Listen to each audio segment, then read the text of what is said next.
ഉച്ചയായി പുറപ്പെട്ടിട്ട്. ഇത് കള്ള മുതലാണ്. ഒന്നിങ്ങോട്ട് ഹെൽപ്പ് ചെയ്യടാ. ഇതിന് സ്റ്റാൻഡ് ഇല്ലേ? ലേലത്തിലുള്ള വാശി കാണുന്നില്ല.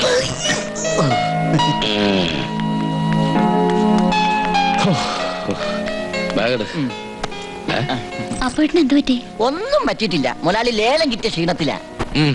ദേഹത്ത് നല്ല ചൂടുണ്ടല്ലോ. ഓ ദേഹത്ത് ചൂടോ? പൊട്ട് കിട്ടിയ തലക്കിട്ടാണല്ലോ. ചൂട് വരണ്ട തലക്കല്ലേ? തമാശ കേട്ടിട്ട് എനിക്ക് ചിരി വരുന്നില്ല. എന്നെ ഇപ്പൊ കൊല്ലാനാ തോന്നുന്നേ. ഇപ്പോഴും മുതലാളി നല്ല ചൂടില്ല. തണുത്ത വെള്ളത്തിൽ നന്നായി കുളിച്ചാൽ മതി. പട്ടി പട്ടിയെ പിന്നെ കുളിപ്പിക്കാം. ആദ്യം മുതലാളി കുളിക്കും. പിന്നെ ചേച്ചി വെള്ളത്തിൽ തണുപ്പ് കുറവാണെങ്കിൽ 2 ബ്ലാക്ക് ഐസ് കൂടി ഇട്ടേരി. അപ്പൊ മുതലാളി എല്ലാം പറഞ്ഞ പോലെ നാളെ കാണാം. കാണണമെന്നില്ല. എന്നാ മറ്റന്നാ വരട്ടെ ചേച്ചി. കുളിക്കാൻ ഐസിട്ട വെള്ളം എടുത്ത് വെക്കട്ടെ? ഐസിട്ട വെള്ളം. ഐസിട്ട വെള്ളത്തിൽ നിന്റെ അച്ഛനെ കൊണ്ട് കുളിപ്പിക്കടി. ചൂട് കൊടുത്തു വേടി. ഐസ് വെള്ളം 25,000 10 35,000 40 17-ാം തീയതി കണക്ക് ചെയ്തില്ലേ?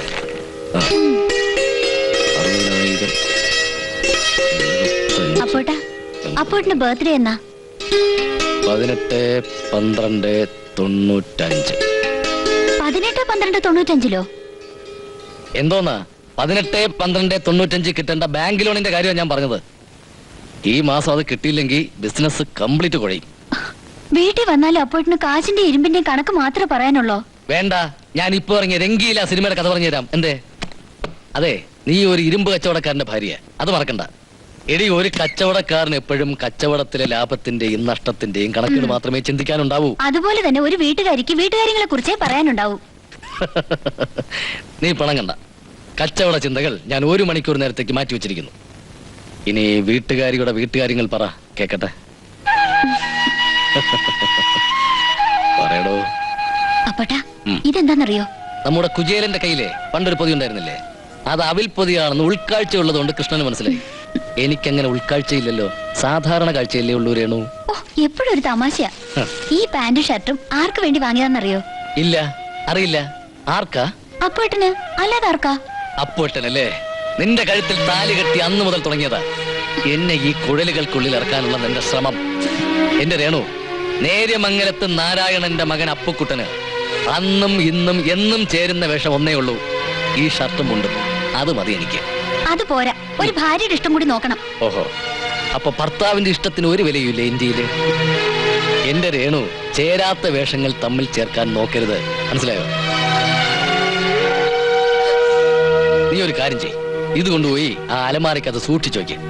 ഈ അപ്പുക്കുട്ടൻ ഇത് എന്ന് ചേരുന്നു എന്ന് തോന്നുവോ അന്ന് ഞാനിത് ഇട്ടോളാം. കൊണ്ടുപോയി വയ്ക്ക്.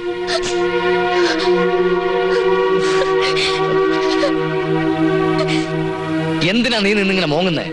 അതിനിപ്പോ ഇവിടെ എന്താ ഉണ്ടായേ? മോങ്ങിക്കോ. രംഗത്തിന് ഈ വർഷം എനിക്ക് സ്വസ്ഥത ഉണ്ടായിട്ടുണ്ടോ? എങ്ങനെ ഉണ്ടാവും? കഴിഞ്ഞ വർഷം 1-ാം തീയതി ഈ വീട്ടിൽ കയറി വന്നത് അപ്പുറത്തെ ദരിദ്രവാസിയല്ലേ?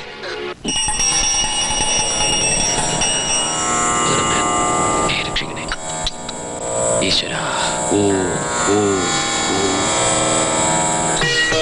കൃഷ്ണ, ഗുരുവായൂരപ്പ, എന്നെയും എന്നെ അരുമയാണ് പൊണ്ടാട്ടിയും നല്ല കാപ്പാത്തിടണേ.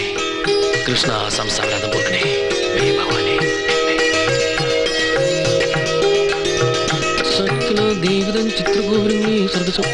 ശാന്ത, വേണമാ? എന്തോന്ന്? പ്രസാദം. പൊക്കോ. ദോ വന്നിട്ടേ. എന്റെ ഭാര്യക്ക് നല്ല ബുദ്ധിമുട്ട്. அது வந்து நம்ம சாந்தம் கிட்ட பிரசாதம் கேட்டா நோக்கு நன்னா தெரியும். எனக்கு இந்த ஏற்பாடெல்லாம் பிடிக்காதுன்னு தெரியும். எனக்கு நல்லா தெரியும். എൻ അൻപ് റുക്കുവിന്റെ കഴുത്തിൽ താലി കെട്ടി അന്ത നാൾ മുതൽ എനിക്ക് നല്ല തെരിയും എൻ റുക്കു ആരെന്ന്. തിന്നോളൂ, അല്ല തൊട്ടോളൂ. ஐயோ, ஆபீஸ் போற டைம் ஆச்சு. ஒண்ணு சாப்பிட வேண்டாமா? நம்ம சாந்தா கிட்ட சொல்லி ஏதாவது. வேண்டானா நானே எடுத்து தருவேன். வேണ്ട ருக்கு, டாக்டர் என்ன சொல்லிருக்கு தெரியலையா? உனக்கு பெட் ரெஸ்ட் தானே? டாக்டர்ஸ் எல்லாம் அப்படி தானே இல்லவா? நான் ரெஸ்ட் எடுத்ததுன்னு உங்களை யார் பாக்குறது? அது பிரச்சனை இல்ல. உள்ள நம்ம சின்ன கண்ணு இருக்கு இல்லையா? போங்கண்ணா. ஐயோ, அப்படி போவாது. மெதுவா போணும். இப்படி வாடக்கண்ணா. இப்படியா? போங்க.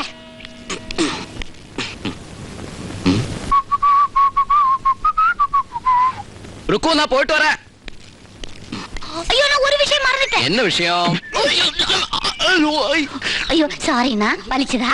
ரோட்லெல்லாம் நிறைய பெண்ணுங்களுண்டு. அவராரும் என் புருஷனை கண்ணு வைக்க கூடாது. அதுக்குதான் இந்த பியூட்டி ஸ்பாட். அப்புறம் பொம்பளைங்களை பார்க்க கூடாது, நான் வெஜிடேரியன் சாப்பிட கூடாது, சிகரெட் பிடிக்க கூடாது. ஸ்ட்ரைட்டா போய் ஸ்ட்ரைட்டா വരണം. ഇനി വേറെ ഇലൂമിനേഷൻ ഡെക്കറേഷൻ വർക്ക് ഏതാവത് വേണമാ? இல்லண்ணா போதும் போதும். കണ്ടത്തിൽ വെച്ച കോലം പോലെ ഉണ്ടാവും. ഞാൻ വരട്ടിറക്കൂ. എന്നാ അയിരൂരിൽ ഇരുമ്പയിര് കണ്ടെത്തി. ഞാൻ അറിഞ്ഞില്ലല്ലോ അത്. അപ്പൊ കേട്ടോ മോർണിംഗ്. മോർണിംഗ്. ഇതെന്ത് ഈ വേഷത്തിൽ ഓട്ടം തുള്ളൽ കണ്ടാ നിനക്ക്? കുത്തുവാക്ക് പറയല്ല എന്റെ അപ്പക്കുട്ട.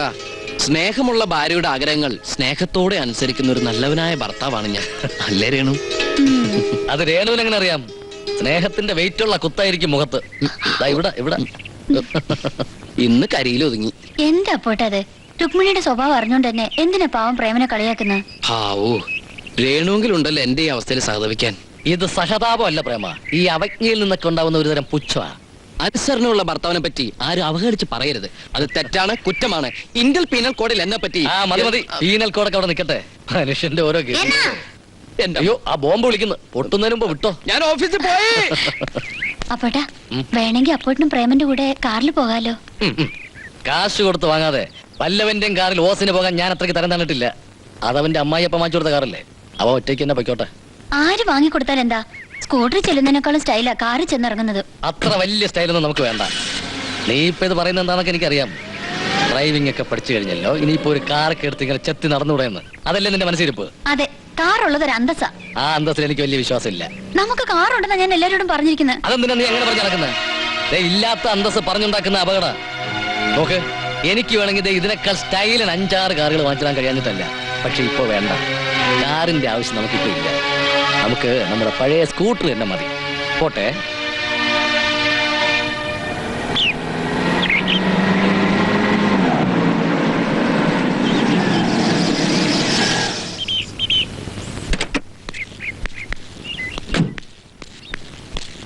Good morning sir. ആരെങ്കിലും ഒരാൾ പറ.